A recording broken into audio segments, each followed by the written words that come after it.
നമുക്കിപ്പോൾ ഡോട്ട്നെറ്റ് applications develop ചെയ്യുന്നതിന് വേണ്ടിയിട്ട് എങ്ങനെയാണ് വിഷ്വൽ സ്റ്റുഡിയോ IDE ഇൻസ്റ്റാൾ ചെയ്യുന്നതെന്ന് നോക്കാം. അതിന് വേണ്ടിയിട്ട് ഞാൻ ആദ്യം തന്നെ visualstudio.microsoft.com/downloads എന്ന വെബ് പേജ് വിസിറ്റ് ചെയ്യാണ്. ഇവിടെ നിന്ന് നമുക്ക് വിഷ്വൽ സ്റ്റുഡിയോയുടെ ഡിഫറെൻറ്റ് എഡിഷൻസ് ഡൗൺലോഡ് ചെയ്യാൻ കഴിയും. നമ്മൾ ഉപയോഗിക്കുന്ന വിഷ്വൽ സ്റ്റുഡിയോ കമ്മ്യൂണിറ്റി എഡിഷനാണ്. ഇനി ഈ ഒരു ലിങ്ക് വർക്കിംഗ് അല്ല എങ്കിൽ നിങ്ങൾ ജസ്റ്റ് ഗൂഗിളിൽ വിഷ്വൽ സ്റ്റുഡിയോ ഡൗൺലോഡ് എന്ന് സെർച്ച് ചെയ്യുക. അതിൽ നിന്ന് വരുന്ന ഫസ്റ്റ് റിസൾട്ട് തന്നെ നമുക്ക് ഉപയോഗിക്കാവുന്നതാണ്. ശരി, നമുക്കിപ്പോൾ ഈ കമ്മ്യൂണിറ്റി എഡിഷൻ ആദ്യം തന്നെ ഒന്ന് ഡൗൺലോഡ് ചെയ്യാം.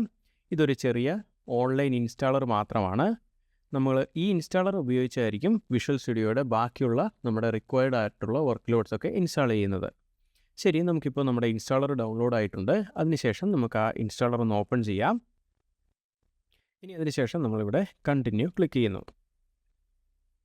അങ്ങനെ നമുക്കിപ്പോൾ നമ്മുടെ വിഷ്വൽ സ്റ്റുഡിയോ ഇൻസ്റ്റാളർ ഓപ്പൺ ആയി വന്നിട്ടുണ്ട്.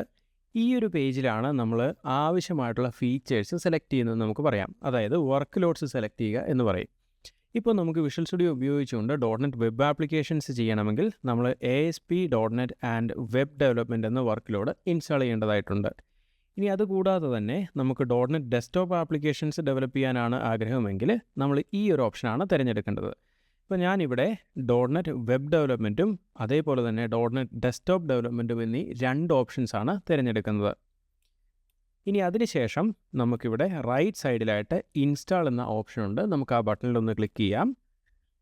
ഇപ്പോൾ നമുക്ക് വിഷ്വൽ സ്റ്റുഡിയോ ആവശ്യമായിട്ടുള്ള കമ്പോണൻസ് എല്ലാം ഡൗൺലോഡ് ചെയ്ത് ഇൻസ്റ്റാൾ ചെയ്യുന്നതാണ്. നമുക്ക് ഇൻസ്റ്റാളേഷൻ കഴിയുന്നത് വരെ ഒന്ന് വെയിറ്റ് ചെയ്യാം.